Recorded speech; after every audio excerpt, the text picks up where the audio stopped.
الحمد لله نحمده ونستعينه ونستغفره ونؤمن به ونتوكل عليه ونعوذ بالله من شرور أنفسنا ومن سيئات أعمالنا من يهده الله فلا مضل له ومن يضلله فلا هادي له ونشهد أن لا إله إلا الله وحده لا شريك له ونشهد أن سيدنا ونبينا ومولانا محمدا عبده ورسوله أما بعد فقد قال الله تبارك وتعالى في الكلام المجيد والفرقان الحميد فأعوذ بالله من الشيطان الرجيم بسم الله الرحمن الرحيم إنا نحن نزلنا الذكر وإنا له لحافظون صدق الله العلي العظيم وقال النبي صلى الله عليه وسلم أشرف أمتي حملة القرآن أو كما قال عليه الصلاة والسلام رب اشرح لي صدري ويسر لي أمري واحلل عقدة من لساني يفقهوا قولي رب يسر ولا تعسر وتمم بالخير وبك نستعين يا فتاح رب زدني علما. محترم صدر جلسہ، بہت دور سے آئے ہوئے معزز علماء کرام، خاص کر ہمارے مہمان خصوصی ہمارے بڑے بھائی حضرت مولانا غیاث احمد صاحب رشادی دامت برکاتہم، اور حاضرین جلسہ طلباء عزیز، ہم سب کے لیے واقعی بڑی خوشی اور مسرت کا موقع ہے کہ اللہ نے اپنے کلام کی نسبت سے یہاں جمع فرمایا ہے. دنیا بھر میں کئی اجتماعات ہوتے ہیں، سیاسی اجتماع ہوتا ہے، اور اسی طریقے سے نکاح کے طور پر اجتماع ہوتا ہے، اور اسی طریقے سے مختلف طور پر اجتماعات ہوتے ہیں. لیکن یہ جو اجتماع ہے تکمیل حفظ قرآن کے نسبت سے یہ اجتماع ہوا ہے. قرآن سے جس کی نسبت ہوتی ہے اس کی اہمیت بڑھ جاتی ہے، اس کا ویلیویشن بڑھ جاتا ہے. ابلیس ملعون شیطان، اس کی بھی نسبت قرآن سے ہو گئی تو تلاوت کے دوران شیطان کر کے پڑھنے پر بھی 50 نیکیاں ملتی ہیں. تو یہ نسبت ہے. الحمدللہ اللہ ہم سب کو قرآن کی نسبت سے جمع ہونے کو موقع دیا اور توفیق بھی دیا، اور ہم جمع بھی ہوئے ہیں. یہ کوئی عام مجلس نہیں ہے. محترم حضرات، اسٹیج پر بڑے بڑے علماء کرام موجود ہیں، مفتیان کرام موجود ہیں. ان کی حاضری میں آتے ہی مجھے بولنے کا موقع، اور ایسے بھی میں میدان مقرر نہیں ہوں. ہمارے ناظم صاحب نے اس طریقے سے میرے سلسلے میں اعلان کیا ہے. بڑوں کے رہتے ہوئے ہم چھوٹوں کی زبانیں عام طور پر بند ہی رہتی ہیں، کھلتی ہوئے ہیں تو بہت مشکل سے. اس لیے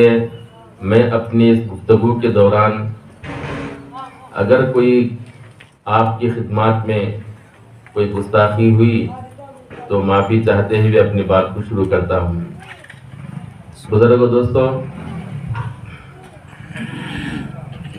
جن کے بچے حافظ قرآن بنے ہیں، جو حضرات حفظ قرآن کے لیے یہاں مدرسے میں داخلہ دلائے ہیں، وہ بچے بھی خوش نصیب ہیں، ماں باپ بھی خوش نصیب ہیں، رشتہ دار بھی بڑے خوش نصیب ہیں. اس لیے کہ حدیث میں ہے قرآن کا جب حفظ کوئی طالب علم کر لیتا ہے، حافظ قرآن بنتا ہے، تو اس کے ہاتھ میں بعض روایات کے اعتبار سے 11 پاسپورٹ اس کے ہاتھ میں ملتے ہیں، وہ ہے کہ 11 ویزے ملتے ہیں۔ کہاں جانے کے لیے ویزے ملتے ہیں؟ کتابوں میں لکھا ہے، حدیث میں ہے کہ جنت کے ویزے ملتے ہیں۔ ہر حافظ قرآن کے ہاتھ میں 11 جنت کے ویزے ملتے ہیں۔ ایک ویزا خود حافظ قرآن کے لیے ہے، بقیہ 10 ویزے جس کو حافظ قرآن چاہتا ہے، اللہ اس کو ذریعے سے وہ ویزا اس کے خاندان کے لوگوں میں سے اللہ اس کو عطا کرتے ہیں۔ چنانچہ یہ حافظ قرآن اپنے رشتہ داروں میں سے، اپنے دوست و احباب میں سے جس کو چاہتا ہے وہ جنت کا ویزا دیتا ہے قیامت کے میدان میں، اس کے ذریعے سے ایسے 10 لوگوں کو جن کے بارے میں جہنم کا فیصلہ ہو چکا ہے، جن کے بارے میں جہنم کا فیصلہ ہو چکا ہے، ایسے 10 لوگوں کو اگر یہ حافظ قرآن چاہ کر ویزا دیتا ہے تو اس کی برکت سے وہ جنت میں جانے والے بنتے ہیں۔ اس لیے بزرگوں دوستو، کبھی بھی کسی بھی حافظ قرآن کے بارے میں حقارت کی نگاہ سے کبھی نہیں دیکھنا چاہیے۔ عام طور پر یہ بیماری مالدار لوگوں کے ذہنوں میں پائی جاتی ہے کہ جس کے پاس دنیا کچھ جمع ہو گئی، مال کچھ جمع ہو گیا، ان کے دل و دماغ میں یہ بات پائی جاتی ہے، چھوٹے سے معصوم بچے ہیں، مدارس میں چونکہ ان کی ماں نہیں رہتی اس کو اچھی نہلا کر اچھے کپڑے پہنانے، تو کچھ کپڑے میلے بھی رہتے ہیں بچوں کے، کسی چھوٹے بچے کے کپڑے پھٹے ہوئے رہتے ہیں، مسجد میں رہتے ہوئے وہ چھوٹا بچہ مسجد کا کچھ ادب نہ معلوم ہونے کی وجہ سے یا بچپنے کی وجہ سے کچھ آواز بھی کرتا ہے، لیکن مسجد میں جو متولی جو کڑک قسم کے کپڑے پہن کر اپنے بینک بیلنس اور اپنے گھروں میں جمع شدہ پونجی کو ذہن میں رکھ کر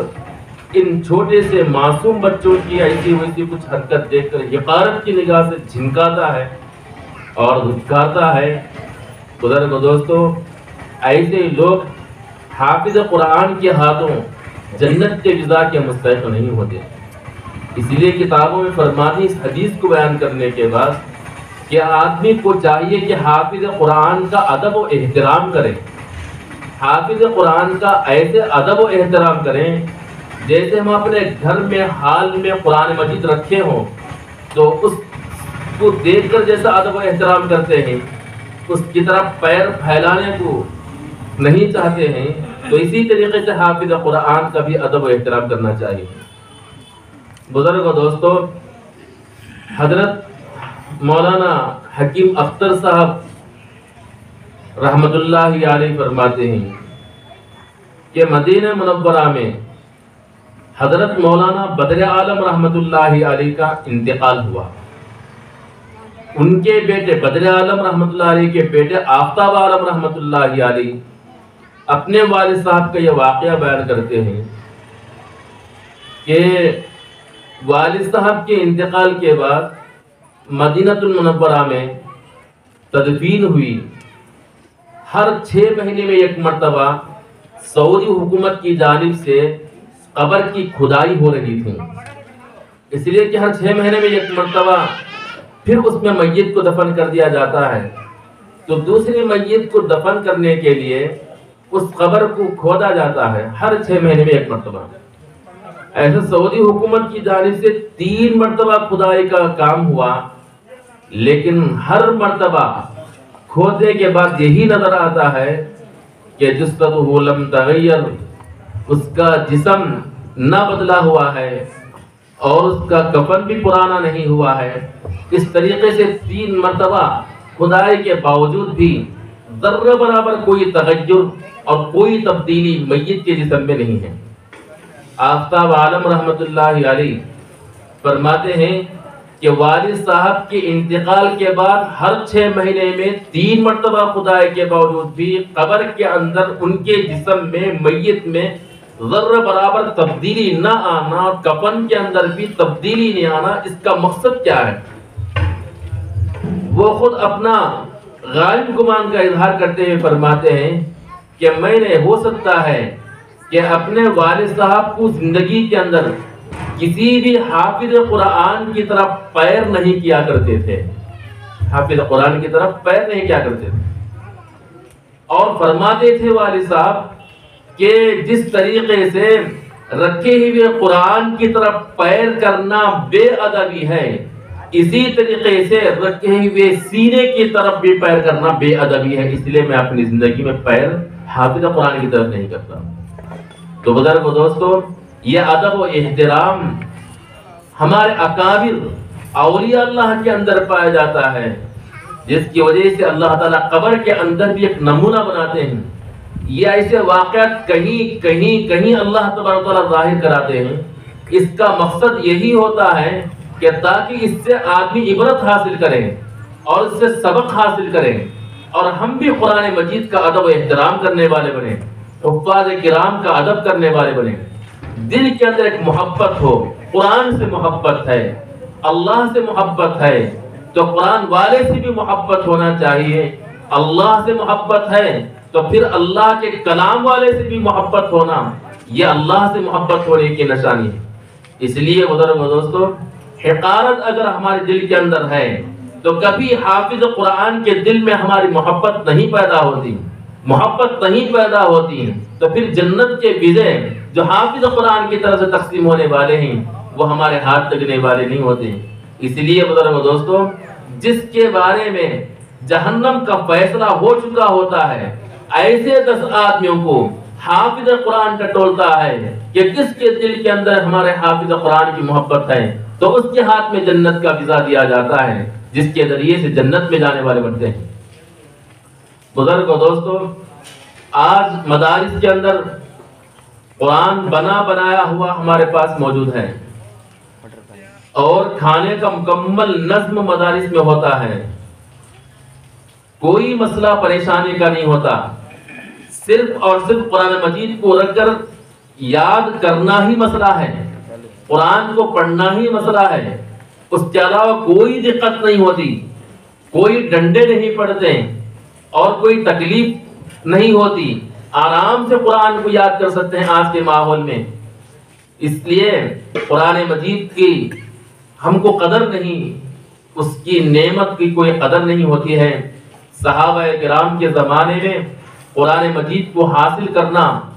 بلکہ قرآن مجید کی چھوٹی چھوٹی آیتوں کو حاصل کرنا کتنا بڑا دشوار کام ہوتا ہے۔ بخاری کی حدیث میں ہے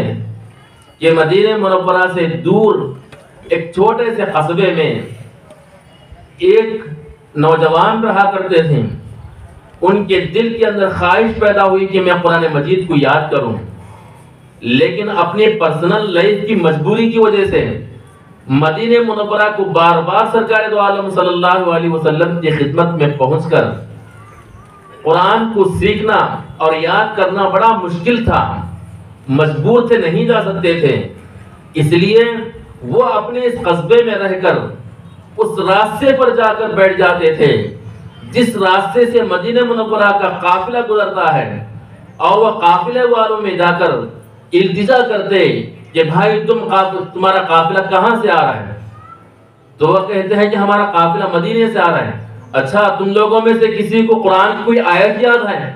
تو کسی کو ایک آیت یاد رہتی، کسی کو 2 آیتیں یاد رہتی، کسی کو 3 آیتیں یاد رہتی، منت سماجت کر کر ان کے ساتھ رہ کر قرآن مجید کی ان چھوٹی چھوٹی آیتوں کو یاد کرتے ہیں، کہیں سے 1، کہیں سے 2، کہیں سے 3 آیتیں۔ اس طریقے سے فرماتے ہیں کہ ہر قافلے کا استقبال کر کر، ہر ایک سے پوچھ کر قرآن مجید کی آیات کو سن کر یاد کر کے قرآن مجید کا ایک بڑا ذخیرہ محفوظ کر لیا میں نے اپنے سینے کے اندر۔ تو ادھر دوستو، ایسی دشواریاں جو قرآن مجید کو حاصل کرتا، پڑھنا بہت بڑا مشکل مسئلہ تھا۔ عمر بن خطاب رضی اللہ تعالیٰ عنہ کی بہن اور بہنوئی قرآن مجید کی تلاوت کے سلسلے میں سوچا کرتے تھے کہ بھائی اگر سن لیں، بھائی کو اگر معلوم ہو قرآن مجید کے پڑھنے کو تو پھر ہماری حالت بری کر دیں گے، ہماری پٹائی ہوگی۔ اس طریقے سے ڈر ڈر کر قرآن مجید کی تلاوت کرتے تھے۔